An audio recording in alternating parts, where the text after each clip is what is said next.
peneliti, yaitu pertama dari adanya relief naga berkaki yang diapit naga, kemungkinan besar bahwa bangunan ini didirikan seusia dinasti Yuan.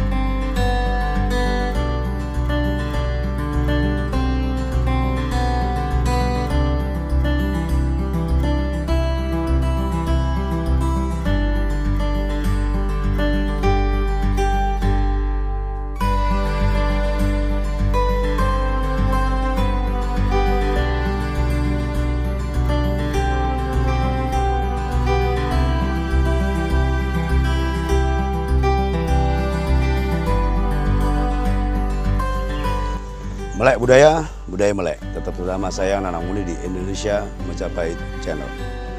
Hari ini kita ada di Candi Bajang Ratu, tepatnya di Dusun Keraton, Kelurahan Temon. Kita ada di Gapura Candi Bajang Ratu yang tingginya sekitar 16 meter dan lebarnya sekitar 7 meter. Kita akan telusuri terus di mana Candi Bajang Ratu ini. Yuk, ikuti saya terus.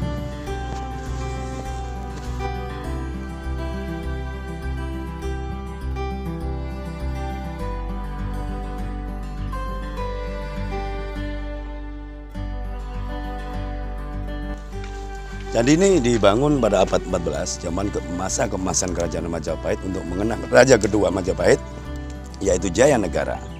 Jadi dinamakan Bajang Ratu adalah mengenang raja yang masih kecil, jadi pada waktu itu masih usia belasan tahun, Jayanegara diangkat menjadi raja di Kerajaan Majapahit. Jadi di kitab Negara Kertagama disebutkan juga setelah meninggal dari Jayanegara yang berjuluk Kologemet, beliau dikenang dengan adanya pembangunan tempat Candi Bajang Ratu ini.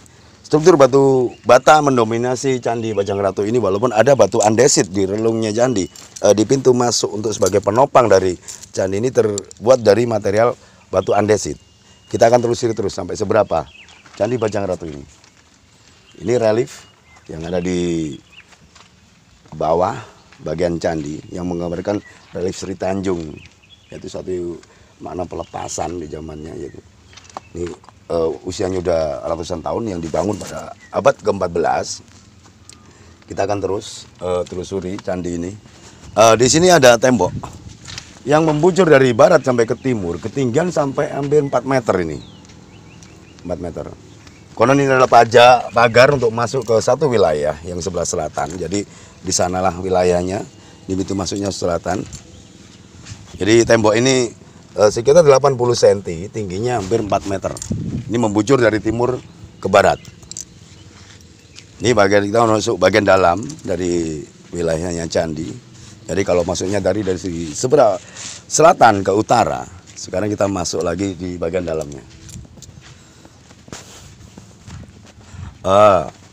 Struktur ini diperkuat untuk sebagai penopangnya dari batu andesit. Sementara untuk menjaga kekuatan ini dikasih besi untuk penyangganya. Dan di atas dari pintu besar ini ada relief kala. Dengan tangan 2 jarinya ini, relief kala ini mendominasi juga sampai atas. Kita telusuri lagi yang sebelah barat. Struktur batu batanya, nah ini. Struktur batuan ini juga sudah pernah direnovasi. Struktur batu bata ini. Ya, ini sebelah barat. Masuk di sebelah barat dari sisi baratnya candi. Apa tadi yang pernah saya bilang tadi bahwa tembok besar membujur dari barat sampai ke timur. Ini yang sama dengan yang sebelah timur tadi, ketinggiannya 4 meter dan lebar sekitar 80 cm.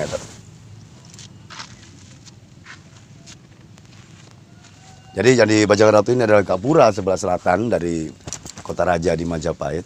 Yang mengarah ke timurnya nanti ada satu candi juga, yaitu Candi tikus, sama strukturnya dari batu bata merah juga.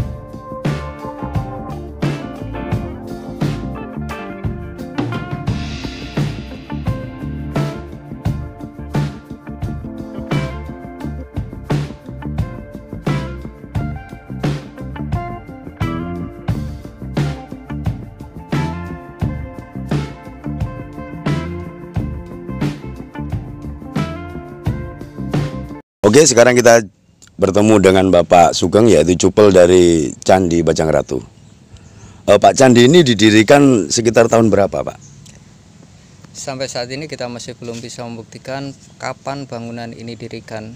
Namun ada dua kemungkinan yang dilakukan oleh peneliti, yaitu pertama dari adanya relief naga berkaki yang diapit naga, kemungkinan besar bahwa bangunan ini didirikan seusia dinasti Yuan, yaitu pada pertengahan abad 13-14. Dan prediksi yang kedua, di dalam kitab Paraton disebutkan bahwa Jayanegara kembali ke dunia Wisnu pada tahun 1328, serta didukung dengan adanya relief Sri Tanjung, maka dimungkinkan fungsi bangunan ini adalah sebagai monumen atau sebagai penghormatan atas meninggalnya Jayanegara.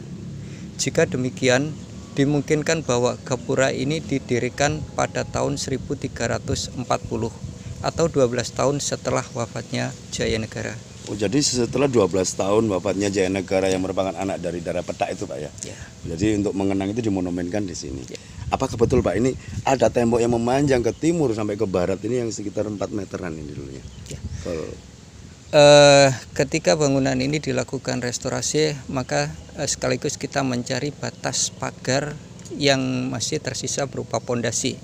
Nah, kita menemukan sepanjang kurang lebih 4,5 meter di kanan kiri bangunan induk. Kanan kiri 4,5 meter, Pak, ya. Jadi mungkin di Desa Temon ini wilayahnya itu masuk di wilayah Keraton Majapahit. Apakah ada hubungannya, Pak, antara Candi Bajang Ratu dengan yang di timurnya, yaitu Candi Tikus? Sementara kita masih belum bisa menghubungkan antara bangunan satu dengan bangunan yang lain. Ya. Karena biasanya sebuah bangunan suci itu atau sebuah bangunan itu mempunyai fungsi dan bentuk yang berbeda masing-masing. Nah, gitu ya. Sedangkan menurut orang Belanda, bangunan ini berfungsi sebagai pintu masuk menuju ke komplek bangunan suci sesuai dengan tata ruang yang ada di Bali. Maka seharusnya gapura Bajang Ratu ini tidak berdiri sendiri, melainkan di bagian depan harus berdiri gapura dengan tipe bentar, di halaman kedua berdiri gapura dengan tipe paduraksa, dan yang ketiga adalah bangunan utama yang seharusnya menemani gapura Bajang Ratu ini. Namun dua bangunan yang saya sebut pertama dan yang terakhir sampai sekarang masih belum diketahui. Bisa jadi dua bangunan itu masih belum sempat dibangun sehubungan ada indikasi bahwa gapura Bajang Ratu ini adalah sebuah bangunan yang tidak selesai dibangun. Oh gitu, Pak. Jadi memang nurut urutan tadi mulai 1, 2, 3. Kenapa yang 1 sama yang 3 ini tidak ada dan belum diketemukan? Memungkinkan juga bahwa Candi Bajang Ratu dulu adalah belum sampai selesai dibangun. Jadi yang nomor 1 sampai nomor 3 sampai hari ini tidak bisa ditemukan.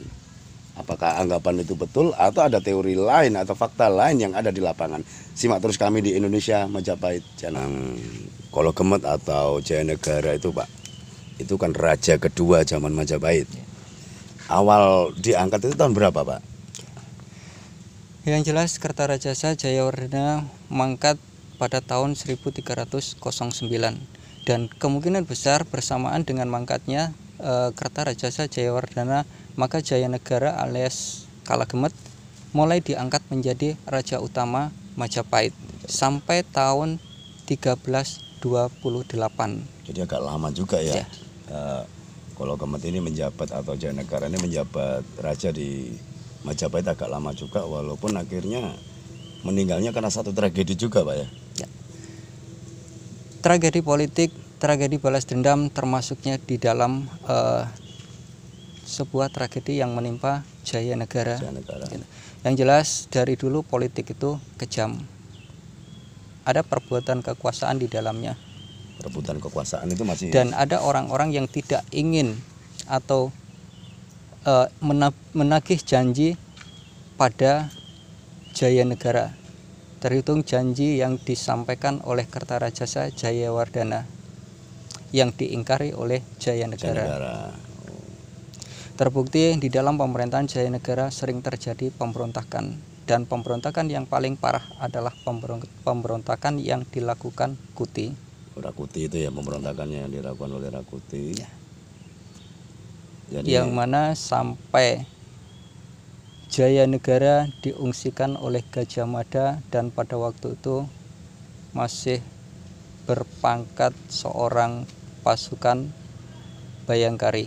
oh jadi masih menjabat sebagai pasukan itu Gajah Mada pernah mengungsikan melindungi Jaya Negara itu dari serangan Rakuti Pak ya. Terus akhirnya dari peristiwa itu apakah Gajah Mada bisa Pak menumpas tuntas pemberontakan Rakuti itu? Taktik Gajah Mada memang jitu. Setelah membawa Jaya Negara mengungsi ke daerah Bedandar Bojonegoro, hanya Gajah Mada seorang diri kembali ke ibu kota Majapahit, dan disitulah menemukan siapa dalang yang melakukan pemberontakan di ibu kota Jadi Majapahit. otak pemberontakan itu kan ketahuan oleh Gajah Mada. Hanya seorang diri. Langkah yang diambil oleh Gajah Mada Pak pada waktu adalah mencari atau mengumumkan bahwa Jaya Negara sudah meninggal dan dibunuh oleh tentara Majapahit. Siapa yang menangisi kepergian Jaya Negara itu adalah orang-orang kepercayaan dari Jaya Negara, dan siapa yang bersukaria itulah musuh yang sebenarnya. Akhirnya dengan strategi seperti itu ketahuan juga, dan jitu juga ya politik dari Gajah Mada untuk mengetahui siapa dalang dari pemberontakan yang ada pada masanya Jaya Negara ini. Dan akhirnya ketahuan juga Pak ya? Ya. Akhirnya ketahuan juga. Terus apa yang dilakukan Gajah Mada? Apakah menghukum dari pemberontak-pemberontak itu? Untuk yang itu kita masih belum jelas, tapi yang jelas setiap pemberontak pasti ada atau menerima hukuman yang setimpal, ada sanksinya. Di setiap pemerintahan ada seorang pemberontak pasti akan ada sanksinya. Apakah cerita itu tadi akhirnya dengan endingnya bahwa Jaya Negara itu akhirnya diracun juga Pak? Tidak. Tidak ya? Tidak. Tidak ya? Jadi ending dari masa kekuasaannya Jaya Negara ini kenapa Pak? Ya. Kenapa Jaya Negara sampai dibunuh, sampai terbunuh? Ini karena ada unsur politik oleh orang-orang yang tidak suka, oleh orang-orang yang disakiti. Kemudian Jaya Negara pada waktu itu mengalami sakit yang tidak mungkin bila diobati dengan cara operasi akan meninggal. Namun karena ada rasa penasaran, ada orang di balik tabib Tanca ini, maka dengan mudah Tanca membunuh Jaya Negara. Makanya dibunuh juga ya. Dengan pada waktu itu Jaya Negara lagi sakit juga Pak ya. Sakit yang diderita adalah sakit bisul. Jadi tidak mungkin dengan operasi sekalipun akan menghilangkan nyawa dari Jaya Negara. Apalagi seorang raja pasti mempunyai ilmu yang sangat tinggi. Iya. Terus setelah sepeninggalnya dari Jaya Negara Pak, apakah memang beliau dibawa ke Damasraya atau masih di Trawulan sini Pak? Ada sebuah catatan di dalam kitab Negara Kertagama yang menyebutkan bahwa Siroto dina Rumeng ring Kapompongan, Bisake ring Ceranggapura, dan Prasista ring Antawulan. Yang selama ini disebutkan adalah bahwa Pratista itu ada di Antawulan.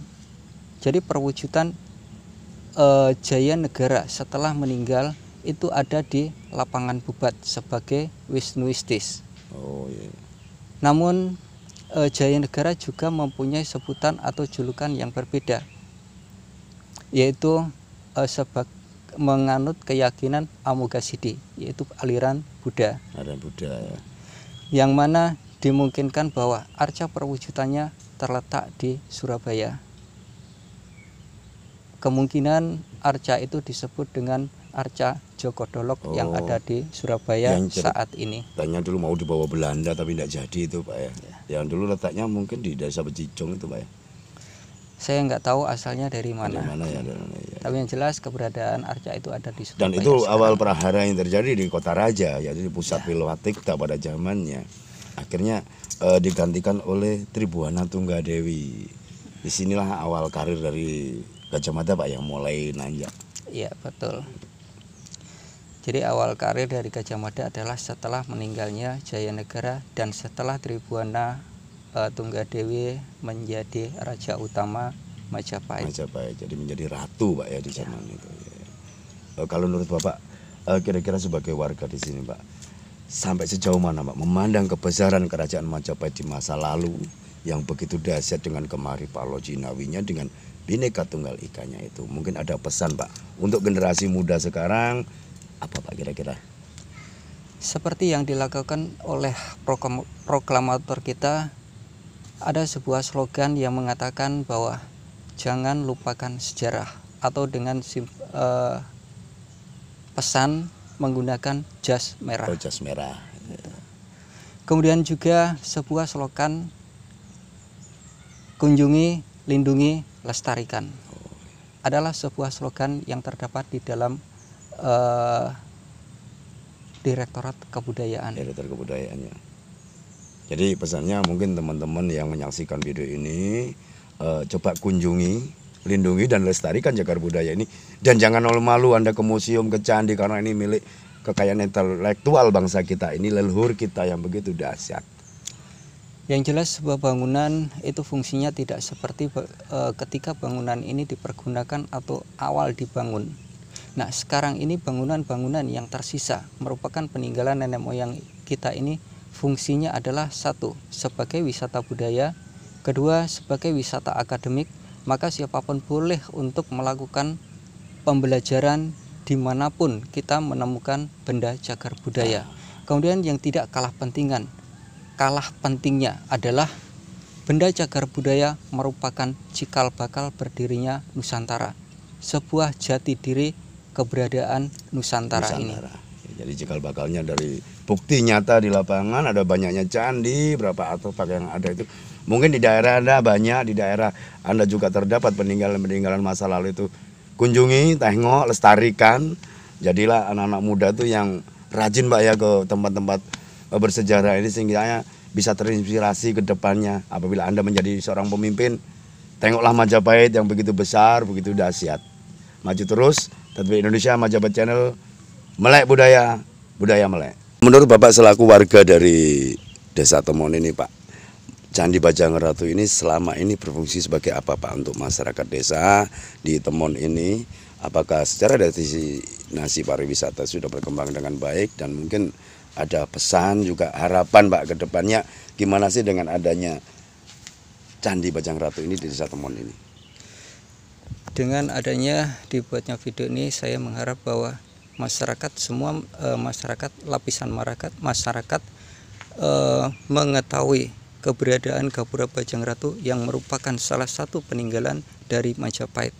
Namun selama ini masyarakat juga masih kurang kompeten untuk memanfaatkan bangunan yang berupa Gapura Bajang Ratu ini. Dan sebelum bangunan ini mengalami restorasi yang seperti yang kita lihat sekarang ini, di belakang bangunan ini dimanfaatkan masyarakat sekitar sebagai komplek pemakaman. Oh, gitu. Sebagai pemakaman. Nah, selain disebut candi, di Pulau Jawa ini biasanya itu juga disebut punden. Maka masyarakat juga mempergunakan bangunan ini sebagai punden dan sebagai komplek pemakaman, seperti yang terlihat di beberapa situs yang masih terdapat bentuk pemakaman masyarakat sekitar. Oh, jadi dulunya ini pernah menjadi komplek pemakaman umum bagi warga, Jadi harapannya ke depan biar masyarakat lebih tahu banyak tentang Candi Bajang Ratu yang ada di Desa Temon ini, fungsinya, strukturnya, dan sejarah awal pendirian sampai restorasinya juga Pak ya. Semoga ke depan informasi yang kami bikin ini bermanfaat untuk Anda, untuk dunia pendidikan, juga untuk pelestarian cagar budaya, dan perlu diketahui juga tahun 2013 Trowulan sudah ditetapkan sebagai kawasan cagar budaya nasional. Semoga ke depan pelestarian cagar budaya ini semakin dahsyat adanya baik pemerintah ataupun masyarakat Indonesia seluruhnya. Melek budaya, budaya melek.